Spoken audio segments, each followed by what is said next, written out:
Welcome students in concept coaching classes. आज हम पढ़ने जा रहे हैं क्लास 12th फिजिक्स। तो चलिए देख लेते हैं फिजिक्स का सिलेबस क्या है हमारा। ये हमारा यूनिट्स में डिवाइड है। यूनिट फर्स्ट है स्थिर वैद्युतिकी, जिसमें हमें चैप्टर 1 विद्युत आवेश एवं क्षेत्र पढ़ना है, चैप्टर 2 विद्युत विभव और धारिता।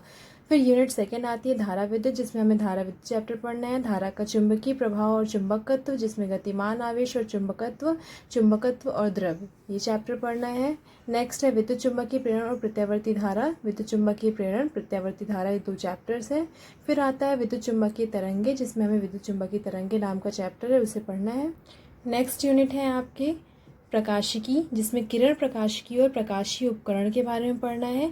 प्रकाशीय उपकरण और किरण प्रकाशिकी ये वही है जो आपने 10th क्लास में पढ़ा था, परावर्तन और अपवर्तन चैप्टर पढ़ा था, तो उसी का थोड़ा आगे का पार्ट है ये। फिर है चैप्टर 10 तरंग प्रकाशिकी। विकिरण की द्वैतीय प्रकृति एवं द्रव्य, विकिरण की द्वैतीय प्रकृति एवं द्रव्य चैप्टर का भी नाम है। परमाणु और नाभिक, जिसमें चैप्टर 1 परमाणु और नाभिक है। इलेक्ट्रॉनिक युक्तियाँ, अर्धचालक, इलेक्ट्रॉनिक, ये हो गए आपका सिलेबस जो कि आपको इस बार पढ़ना है।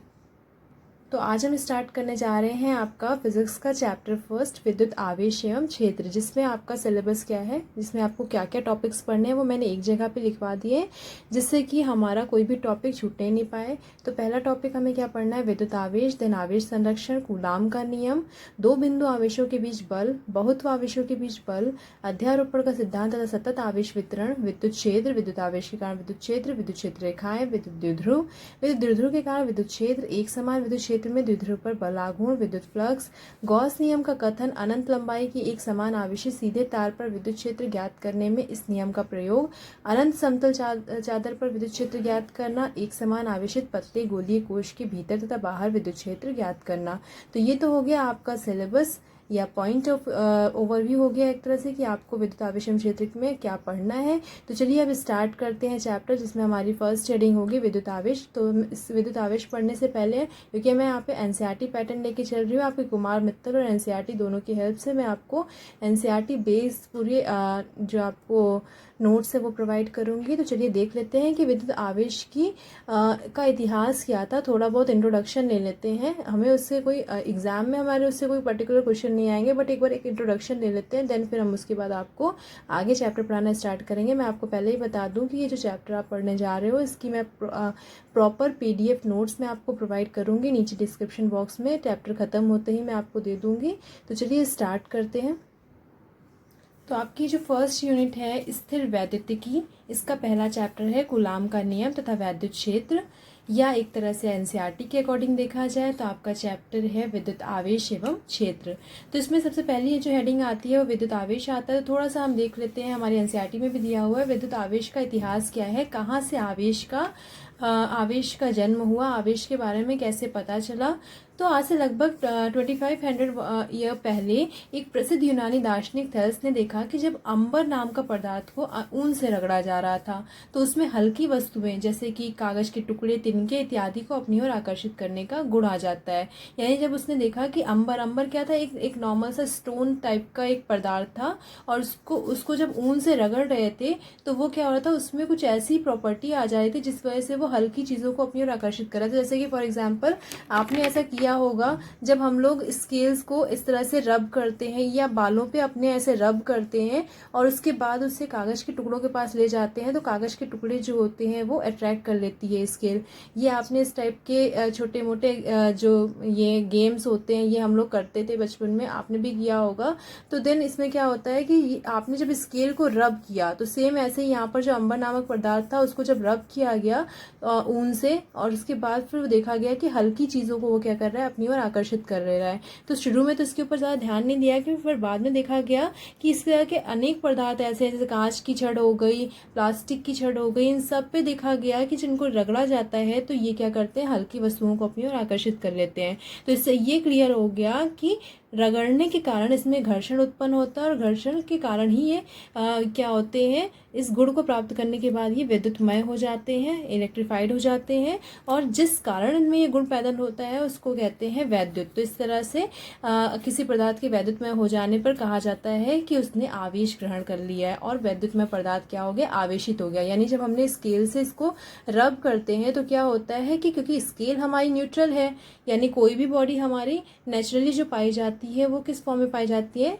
न्यूट्रल फॉर्म में पाई जाती है। यानी उसमें इलेक्ट्रॉन प्रोटॉन दोनों होते हैं, ऐसा नहीं है कि चार्ज नहीं होते, पर जितने नंबर ऑफ इलेक्ट्रॉन होते हैं उतने ही नंबर ऑफ प्रोटॉन होते हैं, इसलिए वो क्या होती है, वो चार्ज जो होती है वो चार्ज ना होकर वो कहेंगे कि वो न्यूट्रल होती है, ठीक है। बट जब हम इसको रब करते हैं तो रब करने के कारण क्या होता है कि उसमें से कुछ इलेक्ट्रॉन्स जो होते हैं वो जिस चीज़ से आप रब कर रहे हो वो उसमें चले जाते हैं। जैसे फॉर एग्जांपल यहाँ पर अंबर था, तो अंबर में क्या किया, जब या अंबर से जब उनको रन किया तो रब जब किया तो अंबर से कुछ क्या हो गया, वो चार्जेस जो थे वो या इलेक्ट्रॉन्स जो थे वो ऊन में चले गए, जिस वजह से ऊन जो है वो उसमें, क्योंकि पहले से जो न्यूट्रल था, इलेक्ट्रॉन्स और जाने की वजह से ऊन क्या हो गया हमारा, पॉजिटिव चार्ज निगेटिव चार्ज हो गया, क्योंकि उसमें इलेक्ट्रॉन की अधिकता हो गई। और वहीं पर आपका अंबर जो है, क्योंकि उसमें से इलेक्ट्रॉन की कमी हो गई, रिमूव हो गए, तो ये पॉजिटिव चार्ज रहेगा। सेम ऐसा स्केल के साथ होता है कि स्केल जो थी, जब हमने स्केल से इसको अपने बालों में या अपने हाथों में रब किया तो हमारे हाथ में क्या हो गया, कुछ निगेटिव चार्ज चला गया इसमें से,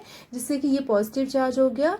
और देन जब हमने इसको पेपर की ओर अट्रैक्ट किया तो क्योंकि इसमें इलेक्ट्रॉन्स की कमी थी, क्योंकि इलेक्ट्रॉन्स कम हो गए थे, तो ये क्या करने लगा, दूसरी चीज़ों को अपनी ओर या पेपर के टुकड़ों को अपनी ओर आकर्षित करने लगा अपने चार्जेस को कंप्लीट करने के लिए, क्योंकि हमें पता है।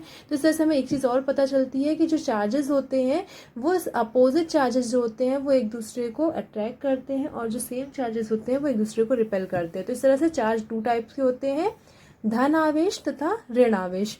तो कहा गया कि जो सजातीय आवेश होते हैं, यानी जो सेम आवेश होते हैं वो एक दूसरे को प्रतिकर्षित करते हैं, तथा जो विजातीय आवेश होते हैं वो एक दूसरे को आकर्षित करते हैं। चलिए फिर नेक्स्ट हेडिंग आती है धनात्मक तथा ऋणात्मक आवेश वाहकों की परिकल्पना। तो धनात्मक और ऋणात्मक आवेश, जैसे मैंने अभी आपको बताया कि आवेश वाहक क्या होते हैं, यानी कि वो इलेक्ट्रॉन्स या प्रोटॉन्स ही आवेश वाहक कहलाते हैं, यानी चार्ज कैरियर, आवेश को लेकर जाना, यानी आवेश वाहक कहलाते हैं। तो ये जो प्रत्येक पदार्थ हमें पता है कि कई कणों से मिलकर बना होता है, और जब दो आवेशित पदार्थ एक दूसरे को आकर्षित अथवा प्रतिकर्षित करते हैं तो हमें ऐसा लगता है कि एक पदार्थ के कण दूसरे पदार्थ के कण को आकर्षित कर रहे हैं, लेकिन तो वही मैंने आपको बताया कि जब हमारा कोई भी जो चार्ज होता है, कोई भी मटेरियल होता है, वो विद्युत उदासीन होता है, लेकिन जब हम उसको किसी चीज़ से रब करते हैं, या ज़रूरी नहीं सिर्फ रब करने से या सिर्फ घर्षण के कारण ही चार्ज उत्पन्न होता है। अभी हम आगे देखेंगे कि हमारा कंडक्शन और इंडक्शन के थ्रू भी हमारा क्या होता है, आवेश जो है वो कोई भी वस्तु जो है वो आवेशित होती है। तो अभी हम वो आगे देखेंगे। तो इस तरह से हमने देखा कि धनात्मक और ऋणात्मक आवेश वाहकों की परिकल्पना कहाँ से आती है, यानी कोई भी वस्तु धनात्मक कैसी होती है और ऋणात्मक कैसी होती है। तो जब एक वस्तु से इलेक्ट्रॉन्स निकल जाते हैं, इलेक्ट्रॉन निकल के दूसरी वस्तु में चले जाते हैं, तो उसमें इलेक्ट्रॉन की कमी हो जाती है। तो इलेक्ट्रॉन की कमी होने के कारण वो क्या होते हैं, पॉजिटिव चार्ज उसमें हो जाता है। यानी क्योंकि हमें पता है कि कोई भी वस्तु जो होती है उसमें प्लस चार्ज भी जितने होते हैं उतने ही माइनस चार्ज होते हैं। अब अगर जब ये दोनों ये प्लस और माइनस चार्ज जब इसको रब किया जाता है तो उसमें से इलेक्ट्रॉन्स जो होते हैं वो बाहर निकल जाते हैं। अब किसी वस्तु से इलेक्ट्रॉन निकल जाएंगे, फॉर एग्जांपल यहाँ पर हमारा 11 इलेक्ट्रॉन और 11 प्रोटॉन और 11 इलेक्ट्रॉन है। अब उसमें से हमने कहा कि 1 इलेक्ट्रॉन निकल गया, 1 इलेक्ट्रॉन निकल गया, तो यहाँ पर सिर्फ 10 इलेक्ट्रॉन बचा, जबकि 11 प्रोटॉन बचा। अब 11 प्रोटॉन और 10 इलेक्ट्रॉन है, तो यहाँ पे ज़्यादा क्या है, यहाँ पे प्रोटॉन की मात्रा ज़्यादा है, इसलिए क्या हो गया, पॉजिटिव चार्ज।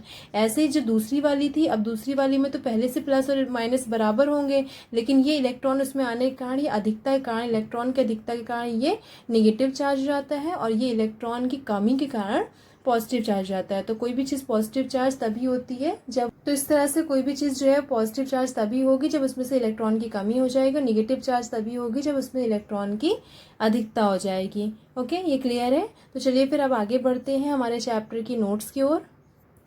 तो हमारा चैप्टर स्थिर वैद्युतिकी, जिसमें स्थिर वैद्युतिकी, स्थिर यानी रुका हुआ, और वैद्युतिकी यानी कि हमारा वैद्युत आवेश या वैद्युत चार्ज, या तो ये जो इलेक्ट्रिक चार्ज है इलेक्ट्रोस्टैटिक, यानी कि जब हमारे आवेश स्थिर रहते हैं, यानी यहाँ पर हम लोग क्या पढ़ेंगे कि जब हमारा आवेश स्थिर रहे यानी कि गति नहीं कर रहा हो तो उस समय वो किस तरह के बिहेवियर को शो करता है, कैसी फील्ड को शो करता है, वो सारी चीज़ें हम यहाँ पर पढ़ेंगे। तो इसकी परिभाषा क्या कह सकते हैं विद्युत स्थैतिकी की, स्थिर विद्युत स्थैतिकी की कि विज्ञान की वह शाखा जिसके अंतर्गत स्थिर आवेशों का अध्ययन किया जाता है स्थिर वैद्युतिकी कहलाती है। अब नेक्स्ट आपकी हेडिंग है वैद्युत आवेश, क्योंकि मेन तो हमारा चैप्टर ही वैद्युत आवेश है। तो वैद्युत आवेश क्या होता है? वैद्युत आवेश पदार्थ का वह गुण है जिसकी उपस्थिति में वह पदार्थ किसी अन्य वस्तु पर बल अनुभव कराता है, यानी कि वैद्युत आवेश के कारण ही एक वस्तु जो है वो दूसरी वस्तु पर बल का अनुभव कराती है। यानी जब तक कि हमारा स्केल में चार्ज नहीं था तब तक वो क्या कर रही थी, वो कागज को अपनी ओर अट्रैक्ट नहीं कर रही थी। या जो हमारा अंबर तो था, जब तक अंबर हमारा चार्ज नहीं हुआ तब तक वो क्या करेगा, वो किसी भी हल्की वस्तु को अपनी ओर आकर्षित नहीं करेगा। तो कोई भी वस्तु एक दूसरे को आकर्षित तभी करती है, यानी उस पर बल का अनुभव तभी होता है जब वो आकर्षित या प्रतिकर्षित भी कर सकती है, यानी उस पर कोई भी बल लगाएगी, इंटरेक्शन होगा वो तभी होगा जब उसमें विद्युत आवेश आ जाए या वो आवेशित हो जाए। तो इस तरह से एग्जाम्पल क्या है इसका, यदि किसी आवेशित छड़ को कागज के टुकड़ों के पास लाया जाता है, वही एग्जाम्पल जो मैंने अभी बताया आपको कि जैसे स्केल हो गई, तो उसको पास लाया जाता है तो कागज के टुकड़े उस छड़ से चिपक जाते हैं, जबकि बिना आवेशित छड़ के नहीं चिपकते। लेकिन जब तक हम उसको रब नहीं करते तब तक वो नहीं चिपकता, यानी तब तक उस पर बल का अनुभव हमें नहीं होता। अब विद्युत आवेश जो है उसकी एसआई यूनिट होती है कूलाम, कूलाम से डिनोट करते हैं इसको, जिसका सिंबल होता है सी। यह एक अदिश राशि है, चार्ज जो है आवेश हमारी अदिश राशि है। अदिश राशि आपको याद होगा कि जिनमें दिशा की आवश्यकता नहीं होती, सिर्फ और सिर्फ परिमाण की आवश्यकता होती है, यानी उसकी सिर्फ वैल्यू पे डिपेंड होता है, दिशा पे वो डिपेंड नहीं करता, तो वह आपकी अदिश राशि कहलाती है। आवेश का फॉर्मूला होता है धारा गुणे समय। तो इस तरह से धारा का, क्योंकि हमारा सिंबल होगा आई और समय का हो गया टी, तो इस तरह से Q is equals to I T हमारा एक फॉर्मूला होता है, जहाँ पर I धारा है जिसकी यूनिट एम्पियर है, Q का आवेश है जिसका कूलाम है, और T समय है जो कि सेकेंड में डिनोट हो रहा है। तो चलिए एक सिंपल सा एग्जांपल देख लेते हैं जो हमने 10th क्लास में करा है। यदि किसी तार में 4 कूलाम आवेश 2 सेकेंड के लिए बहता है तो धारा का मान ज्ञात करिए। तार में 4 कूलाम आवेश, यानी हमें पता है कि Q is equals to I T होता है, और हमें दिया क्या हुआ है, हमें दिया है Q is equals to 4 coulomb, और टाइम हमें दिया हुआ है t is equals to 2 second, और हमें निकालना क्या है, धारा निकालनी है, यानी कि I निकालनी है। तो Q is equals to I T formula होता है, तो I क्या हो जाएगा, Q अपॉन में T, Q की जगह 4 रखा, ये 4 एम्पियर हो जाएगा। आप 4 आपका कूलाम दिया है तो 4 कूलाम हो जाएगा, और ये सेकेंड हो जाएगा। अब उसके बाद 4/2 यानी 2 आया, और 2 एम्पियर आएगा, तो यहाँ पर 2 एम्पियर जो है वो आंसर आएगा। विद्युत आवेश का विमेय सूत्र निकालना हो तो कैसे निकालेंगे, Q is equals to I T, I का विमा होती है A और T की विमा होती है T, तो इस तरह से Q की विमा हो जाएगी AT। चलिए अभी तक हमने बात किया कि कोई भी वस्तु में विद्युत आवेश जो है आवेश आएगा तभी वो बल का अनुभव करती है। अब हम देखेंगे कि आवेश आएगा कहाँ से, आवेशन की विधि क्या है, यानी किसी वस्तु को अगर हमें आवेशित करना है यानी उस पर बल का अनुभव कराना है तो आवेशित वो होगी कैसे।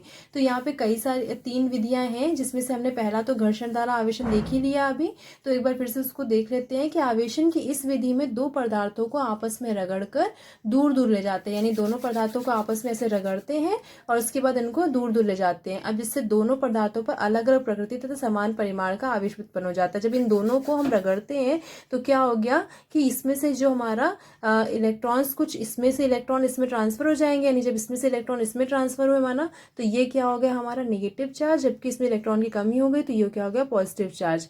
और जब हम इनको दूर दूर ले जाते हैं तो एक पॉजिटिव चार्ज और एक नेगेटिव चार्ज, लेकिन दोनों की वैल्यूज जो होती हैं वो सेम होती है, परिमाण सेम होता है, प्रकृति यानी एक धनात्मक और एक ऋणात्मक होते हैं। तो किसी पदार्थ पर धनात्मक प्रकृति का आवेश उत्पन्न होगा या ऋणात्मक प्रकृति का उत्पन्न होगा, यह पदार्थ के गुणधर्म पर डिपेंड करता है। यानी इन दोनों में से किसमें आपका इलेक्ट्रॉन जो कौन पॉजिटिव होगा कौन नेगेटिव होगा, ये पदार्थ पर डिपेंड करता है। यानी इससे डिपेंड करता है कि किसमें से इलेक्ट्रॉन निकल के किसमें जाएंगे, क्योंकि हो सकता है इसमें से इलेक्ट्रॉन इसमें जाए या इसमें से इलेक्ट्रॉन इसमें जाए, तो वो आपका डिपेंड करेगा आपके पदार्थ के ऊपर। फिर आते हैं एग्जाम्पल है आपका कांच की छड़ को रेशम के कपड़े से रगड़ने पर। जब हम कांच की छड़ को रेशम के कपड़े, जैसे हमने अभी अंबर को देखा कि अंबर को हमने ऊन से रगड़ा, वैसे कांच की छड़ को जब हम रेशम के कपड़े से रगड़ते हैं तो कांच की छड़ धनावेशित हो जाती है, जबकि रेशम का कपड़ा जो होता है ऋणावेशित हो जाता है। वहीं पर आप देखोगे कि अगर हम प्लास्टिक की छड़ लेते हैं और उसको, यानी आपको एनसीईआरटी में एग्जाम्पल दिया हुआ है प्लास्टिक की छड़ और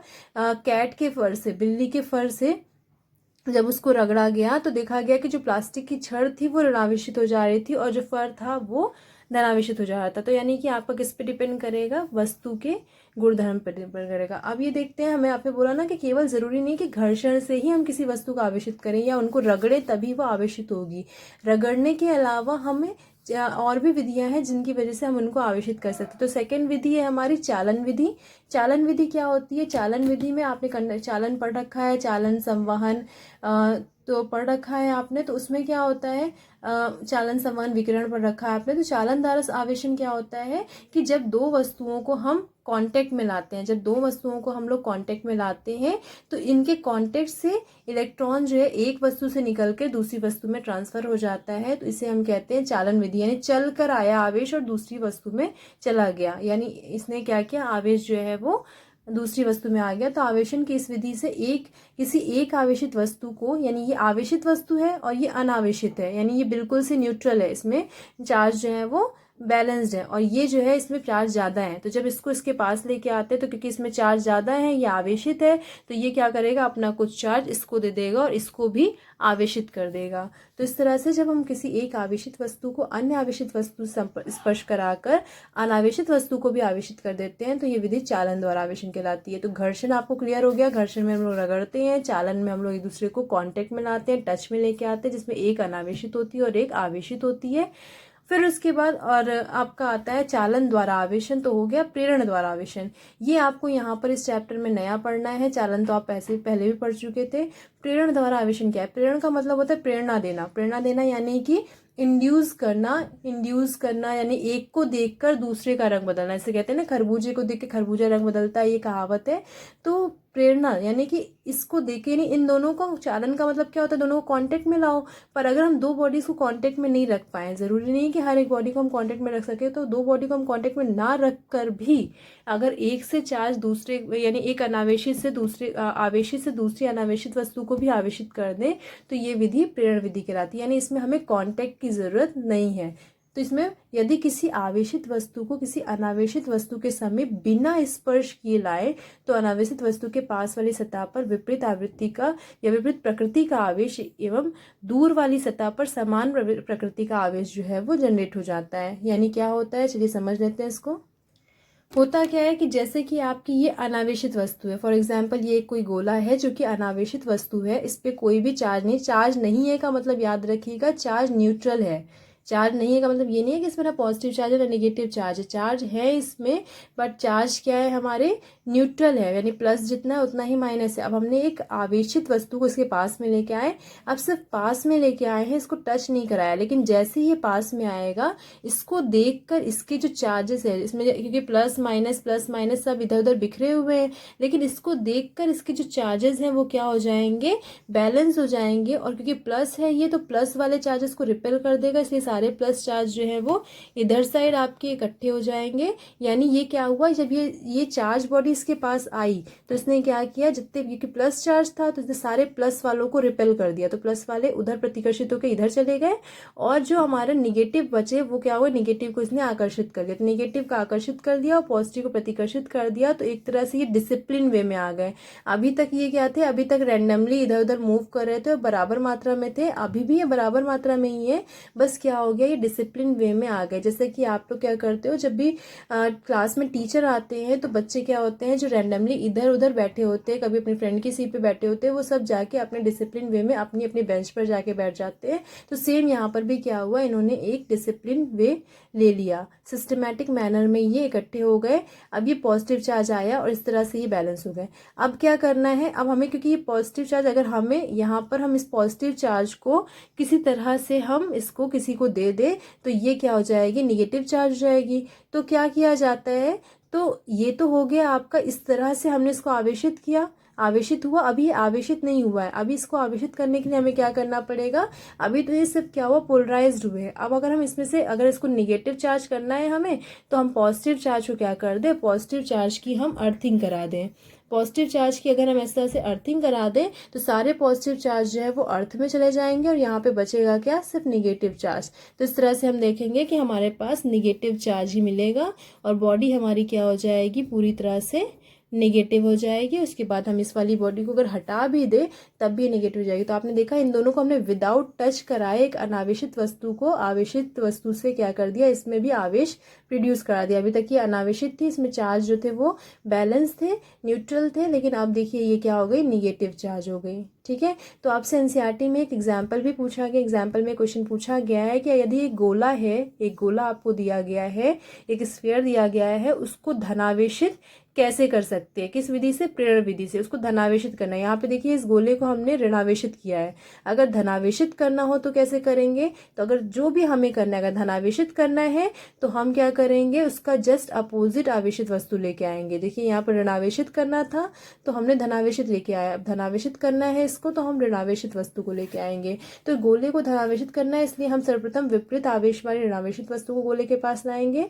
अब ऋणावेशित वस्तु जब गोले के पास आती है तो अभी तो ये अनावेशित है, तो उसके बाद क्या होगा, जैसे ही हम ऋणावेशित छड़ को अनावेशित गोले के पास लेके जाएंगे, प्रेरण के नियमानुसार गोले की पास वाली सतह पर धनावेश, अब क्योंकि इसको हमने इसके पास लेके आए, निगेटिव है तो सारे निगेटिव चार्ज को ये क्या कर देगा, रिपेल कर देगा और पॉजिटिव चार्ज को यहाँ पर आकर्षित कर देगा। ठीक है, यहाँ पे पॉजिटिव पॉजिटिव हो जाएंगे और इधर साइड सारे निगेटिव हो जाएंगे। तो छड़ पर उपस्थित आवेश के विपरीत, यानी क्या हो गया, पास वाली सतह पर धनावेश आ जाएगा इसके पास, क्योंकि रिपेल कर, ये अपने अट्रैक्ट कर लेगा, आकर्षित कर लेगा प्लस वाले को, और दूर वाली सतह पर ऋणावेश आ जाएगा।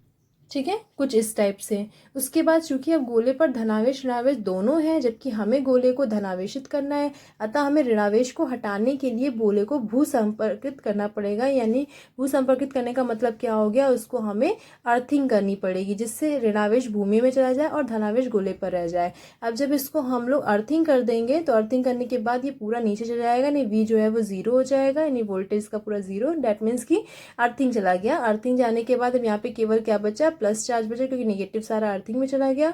अब ये धनावेशित हो चुका है। अब हम क्या करेंगे, लास्ट स्टेप में हमारे गोले को धनावेशित हो चुका है, अतः हम भू संपर्कित हटा देंगे और ऋणावेशित छड़ को भी दूर कर देंगे, इसको भी हटा देंगे, भू संपर्क को भी हटा देंगे। दोनों चीजों को हटा दिया तो अब हमारे पास सिर्फ और सिर्फ क्या मिला, धनावेशित गोला, और यही हमें चाहिए था। क्लियर हो रहा है। तो इस तरह से आप क्वेश्चन अगर आपको आएगा कभी कि गोले को धनावेशित करना है, ऋणावेशित करना है, तो आप कर लोगे। चलिए नेक्स्ट आते हैं टॉपिक पे, वैद्युत आवेश के प्रकार। वैद्युत आवेश हमारे दो टाइप के होते हैं, पॉजिटिव और नेगेटिव। हमने देख लिया धनावेशित और ऋणावेशित। धनावेशित क्या होता है, किसी वस्तु पर धनावेश उसकी सामान्य अवस्था में इलेक्ट्रॉन की कमी को प्रदर्शित होता है। हमने आपको बताया ना कि इलेक्ट्रॉन अगर कम हो जाएगा तो वो क्या हो जाएगा, पॉजिटिव चार्ज। इसीलिए हमें पता है ना कि जब इलेक्ट्रॉन को डोनेट कर देते हैं, तो यहाँ से इसने इलेक्ट्रॉन को डोनेट कर दिया, यानी 3 इलेक्ट्रॉन थे, 3 प्रोटॉन थे, 1 इलेक्ट्रॉन इसने डोनेट कर दिया, तो अब इसके पास क्या हुआ, इलेक्ट्रॉन की कमी हो गई। 3 पॉजिटिव है बट 2 ही इलेक्ट्रॉन है, इसलिए इसके पास पॉजिटिव की अधिकता हो गई, तो इलेक्ट्रॉन की कमी होने के कारण ये पॉजिटिव चार्ज हो जाता है। ऐसे ऋणावेश में क्या होता है, अगर 3 इधर भी है, 3 इधर भी है, बट इसने 1 इलेक्ट्रॉन और ले लिया तो 4 इलेक्ट्रॉन हो गए, 1 इलेक्ट्रॉन इसके पास एक्स्ट्रा हो गया न्यूट्रल के अकॉर्डिंग। तो इलेक्ट्रॉन की अधिकता को हम कहेंगे कि अगर इलेक्ट्रॉन की अधिकता हो जाती है तो हम कहेंगे कि वो क्या है, ऋणावेश है। अब देखिए यहाँ पर सजातीय आवेश जो होते हैं उसमें हमेशा प्रतिकर्षण होता है और विजातीय आवेश में हमेशा आकर्षण होता है, यानी सेम चार्ज जो होते हैं उनमें हमेशा प्रतिकर्षण होता है और विपरीत जो होते हैं उनमें आकर्षण होता है। ठीक है, तो ये हो गया आज का टॉपिक आपका, कि आज के लिए बस इतना ही रखते हैं। उसके बाद हम लोग नेक्स्ट जो है वो नेक्स्ट वीडियो में हम बात करेंगे। और आज हमने क्या पढ़ा, फिर आज हमने इंट्रोडक्शन पढ़ा कि विद्युत आवेश का इतिहास क्या है, वो कहाँ से आया और विद्युत आवेश में होता क्या है, कोई वस्तु धनावेश कैसे होती है, ऋणावेशित कैसे होती है, किसी वस्तु को अगर हमें आवेशित करना है तो उसकी 3 विधियां पढ़ी, चालन विधि, प्रेरण विधि, घर्षण द्वारा उसको आवेशित करना। और हमने पढ़ा कि विद्युत आवेश, अगर हमारे पास कोई क्वेश्चन पूछ ले कि किसी गोले को आवेशित करना है तो ऋणावेशित या धनावेशित हम कैसे करेंगे। तो इस तरह से हमने आज ये टॉपिक पढ़ा। अब हम नेक्स्ट वीडियो में पढ़ेंगे कि विद्युत आवेश के गुण क्या होते हैं। तो विद्युत आवेश के गुण हम लोग नेक्स्ट वीडियो में पढ़ेंगे। तब तक के लिए thank you for watching this video. अब आपको अगर जो भी हेल्प चाहिए होगी या जो भी टॉपिक आपको समझ नहीं आया, आप कमेंट बॉक्स में कमेंट करना, मैं उस टॉपिक को फिर से समझाने की कोशिश करूँगी। तब तक के लिए goodbye, good luck students.